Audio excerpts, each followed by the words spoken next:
जम्मू कश्मीर में भ्रष्टाचार अपनी चरम सीमा के ऊपर पहुंच चुका है और इसका संज्ञान लेने वाला आज की तारीख में कोई नहीं। भारतीय जनता पार्टी के नेता और अधिकारीगण मिलकर जिस तरीके से टैक्स पेयर्स मनी को लूट रहे हैं, उसकी दूसरी मिसाल कोई नहीं मिल सकती है जम्मू कश्मीर में या पूरे हिंदुस्तान में।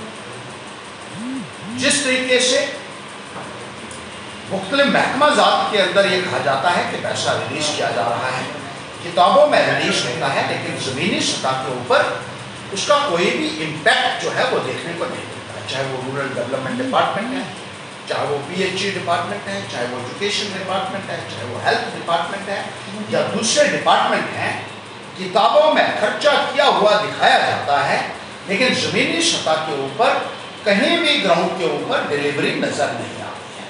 इसी तरीके से सरकारी ज़मीनों के ऊपर भारतीय जनता पार्टी के नेताओं द्वारा कब्जे किए हुए हैं, फॉरेस्ट लैंड्स के ऊपर कब्जे किए हुए, जिसकी निशानदेही की गई, लेकिन कोई बोलने वाला नहीं है। जब रोशनी का स्कैम सामने आया तो उस वक्त बीजेपी के लोगों ने जोशों से आवाज उठाई।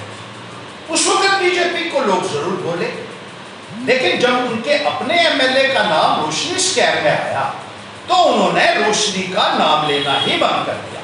जब बीजेपी का नेता भ्रष्टाचार में फंस जाता है तो वो भ्रष्टाचार नहीं रहता है। इसी तरीके से बीजेपी के नेताओं ने गैर कानूनी तरीके से सरकारी बंगलों के ऊपर कब्जे किए हैं। ये सरकारी बंगले जो हैं ये टैक्स पेयर्स मनी से बने हुए हैं और कायदा और कानून के मुताबिक इनको बाहर निकाला जाना चाहिए था। हाई कोर्ट ने भी कहा इनको बाहर निकाला जाए, लेकिन अधिकारीगण जो हैं, जो इनकी पैटर्नेज एंजॉय कर रहे हैं और जिनकी मिलीभगत से ये सरकारी खजाना जो है इसका अब्यूज हो रहे हैं, वो इनको यहाँ इन बंगलोज में रखे हुए हैं गैर कानूनी तरीके से। और इन बंगलोज के अंदर जितना भी सामान जरूरियात का है वो सरकारी खर्चे के ऊपर इनको मुहैया करवाया जा रहा है। सारा फर्नीचर इन बंगलोज के ऊपर टैक्स पेयर मनी से आ रहा है।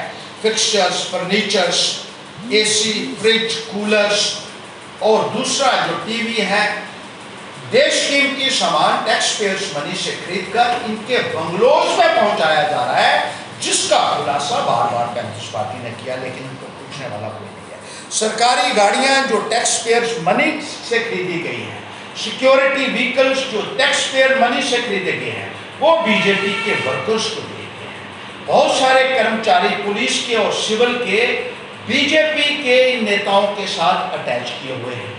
इन मुलाजमों को तनख्वाह सरकारी खजाने से मिलती है, टैक्स पेयर्स मनी से मिलती है, लेकिन इन मुलाजमों का इस्तेमाल बीजेपी के नेताओं द्वारा अपने घरों में घरेलू नौकरों की तरह किया जा रहा है, इस्तेमाल किया जा रहा है। उनको खेतों में काम करने के लिए भी PSOs का इस्तेमाल किया जा रहा है बीजेपी के नेताओं द्वारा। जहां तक कि गाय भैंसों से दूध लेने के लिए भी भारतीय जनता पार्टी के नेताओं को PSOs मिले हुए हैं।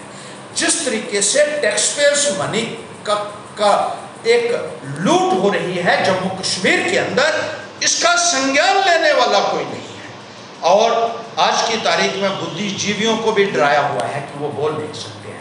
विरोधी जो बोलता है उसको चुप कराया जाता है, डराकर धमकाकर, ताकि भारतीय जनता पार्टी अपनी इन नाकामियों को, इन कमीशंस को, अपने फ्रॉड्स को जो है वो उजागर ना हो।